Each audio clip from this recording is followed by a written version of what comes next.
Nouvelle vidéo, aujourd'hui nous allons explorer deux techniques de préparation mentale, la respiration et la visualisation. C'est vrai qu'en regardant les meilleurs athlètes du monde, on se demande toujours mais comment font-ils pour garder leur calme lorsque des milliers, millions de spectateurs les regardent?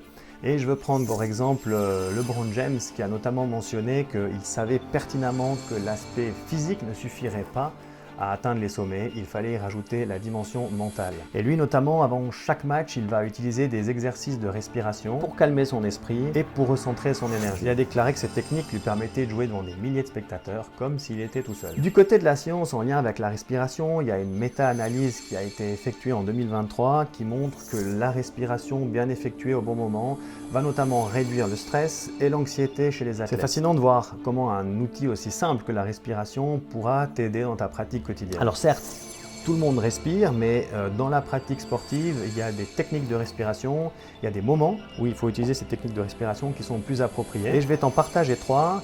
La première technique qui est en fait la respiration à lèvres pincées. Moyen très simple, c'est simplement d'inspirer lentement par le nez sur 4 secondes et d'expirer en pinçant ses lèvres comme si tu soufflais dans une paille sur 6 secondes. En gros, ça va donner ça. Et tu expires sur 6 secondes. Tu inspires sur 4 secondes et tu expires en pinçant tes lèvres sur 6 secondes. Alors moi j'ai une cicatrice due à ma pratique sportive, mais le but c'est bien évidemment au niveau de la lèvre, c'est évidemment de pincer les lèvres comme si tu étais en train de souffler dans une paille sur 6 secondes et tu réalises cet exercice environ 3 à 5 minutes. Ça va te permettre de déstresser avant un match ou avant une compétition importante. La deuxième technique c'est la respiration à narines alternées. On va respirer en appuyant sur ses narines, donc on va inspirer par exemple sur 4 secondes en pressant la narine droite et on va expirer sur 6 secondes par la narine gauche. On peut alterner, 4 secondes et 6 secondes d'expiration. Et là aussi, tu effectues cet exercice durant 3 à 5 minutes avant de commencer une séance d'entraînement intensive, pour calmer ton esprit, pour te reconcentrer, ou pendant un match, pendant une compétition, et là tu vas rééquilibrer ton énergie. Donc utilise cette respiration dans ces moments-là. La troisième technique que je souhaite te partager, c'est la respiration en carré, très commune, la respiration dite des Navy Seals. C'est de s'imaginer en fait un carré, et chaque côté du carré va demander une action de respiration. Donc on aura l'inspiration, la rétention d'air, l'expiration, la rétention d'air, et ainsi de suite en faisant le tour du carré. On peut le faire sur un 4 temps, donc ça veut dire j'inspire sur 4, je retiens sur 4 secondes ma respiration, j'expire sur 4, je retiens sur 4. Également, vous répétez ce cycle durant 3 à 5 minutes. Cette respiration va t'aider à calmer tes pensées, à calmer ton stress avant une compétition, avant une course. Et ça va éviter aussi que tu partes dans les distractions. Je l'utilise parfois avec des skieurs lorsqu'ils sont dans l'aire de départ et qu'ils sont sur le temps d'attente.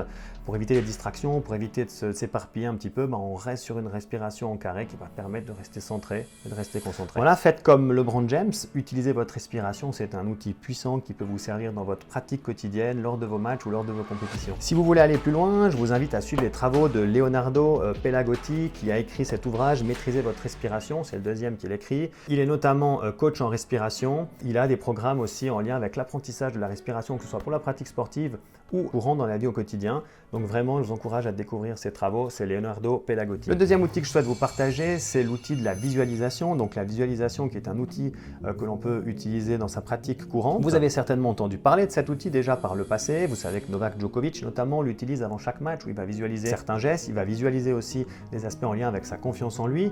On a aussi les skieuses et les skieurs alpins qui sont les champions du monde de la visualisation. Eux, ils vont y ajouter une touche dynamique où on va les voir simuler les mouvements de la piste.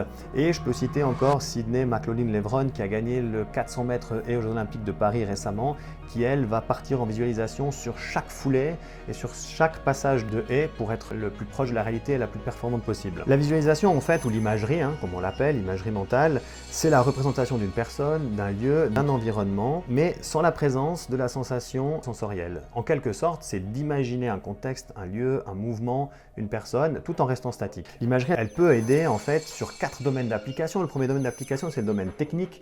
C'est lorsqu'on va vouloir travailler un geste technique, lorsqu'on va vouloir corriger un geste technique. Je peux vous prendre différents exemples. Lorsqu'on est sur la gymnastique artistique, ça va nous permettre de travailler sur un élément technique. On a le deuxième domaine d'application qui est le domaine plutôt tactique, qui est en lien avec la sphère stratégique et tactique pour répéter notamment des schémas de jeu utiles dans les sports d'équipe. On a la visualisation qui va être orientée sur soi, plutôt sur la partie psychologique pour gagner en confiance en soi. On va visualiser un passage de ligne en levant les bras, on va visualiser un mouvement réalisé correctement et la sensation d'avoir réalisé correctement, c'est ce mouvement, d'avoir marqué un but par exemple. Alors toute la visualisation qui sera en lien avec la rééducation et la blessure, et notamment sur l'aspect un peu psychologique de la confiance en soi, de garder cette confiance, l'aspect plutôt physiologique, lié plutôt à la limitation de la perte de la force musculaire, ou alors encore les effets sur la pratique sportive en restant actif dans sa pratique alors que l'on est blessé ou en phase de rééducation. La visualisation va s'appuyer sur plusieurs modalités sensorielles. On a la première modalité qui est la modalité visuelle, et cette modalité elle peut être visuelle de manière associée, où on est le propre acteur. En fait, on se voit visuellement, on voit faire le mouvement avec ses propres yeux, on est vraiment l'acteur du mouvement.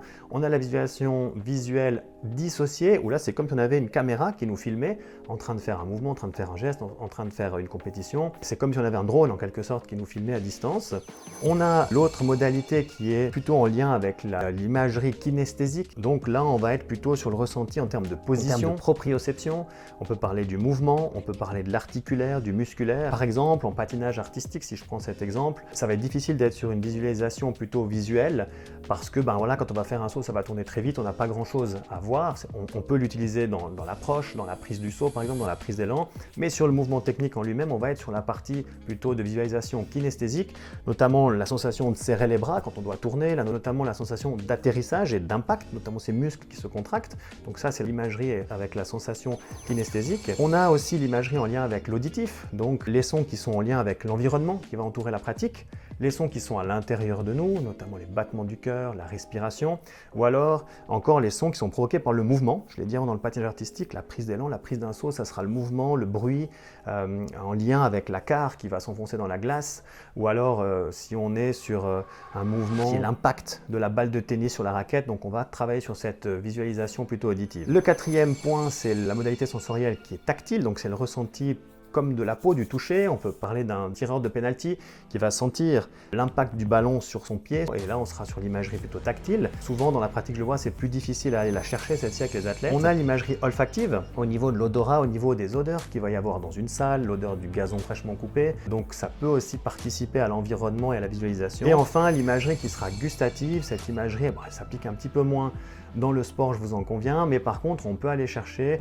notamment dans les sports d'endurance, où on va pouvoir travailler la visualisation sur le passage d'un ravitaillement, parce que là on a effectivement du gustatif qui va rentrer en ligne de compte, et on peut travailler sur la visualisation en lien avec le gustatif. Il est important de noter que l'imagerie ou la visualisation ne remplacera pas l'entraînement technique, l'entraînement physique, c'est un complément, elle fait partie de l'approche systémique de la performance. Ce qu'il y a de bien, c'est qu'une fois que vous êtes bien à l'aise avec la visualisation, que vous la réalisez correctement, c'est gratuit, ça peut se pratiquer en totale autonomie, c'est efficace et c'est relativement facile une fois qu'on maîtrise les fondamentaux. Après, il convient d'effectuer l'imagerie dans de bonnes conditions, donc je peux vous donner quelques éléments clés. La première, c'est le fait qu'il faut que l'image que vous êtes en train de visualiser soit claire et nette. Donc si l'image est floue, je vous conseille d'arrêter la visualisation.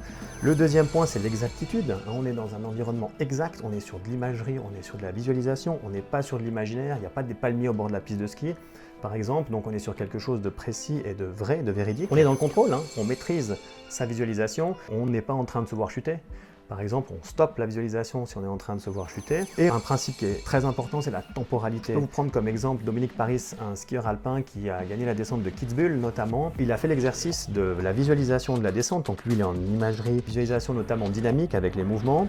On a comparé exactement avec l'image de sa descente en réalité et on voit qu'après 1 minute 50, ce qui est très lent pour la visualisation, on voit qu'après 1 minute 50, il est quasiment à l'arrivée de la course au même moment, soit dans sa visualisation, soit en réalité sur les skis. Donc on voit que c'est un élément qu'il a beaucoup travaillé et qui lui permet de performer. Donc la visualisation, c'est plus qu'un simple exercice mental, c'est vraiment un outil de préparation mentale que vous pouvez utiliser dans votre quotidien, que ce soit sur un terrain de foot, que ce soit dans une patinoire, que ce soit sur les pistes de ski, sur la piste d'athlétisme.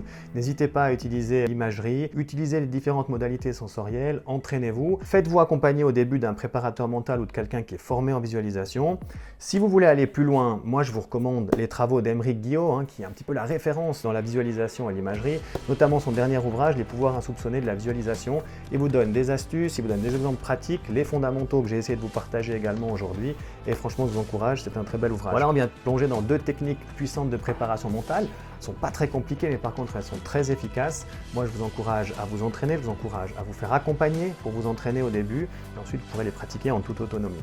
Si vous voulez plus de contenu comme celui-ci, plus d'histoires d'athlètes, plus de cas pratiques, plus de techniques, abonnez-vous, activez la cloche, rejoignez la communauté. L'objectif, c'est qu'ensemble, on continue de progresser et je vous dis à très vite pour une nouvelle vidéo.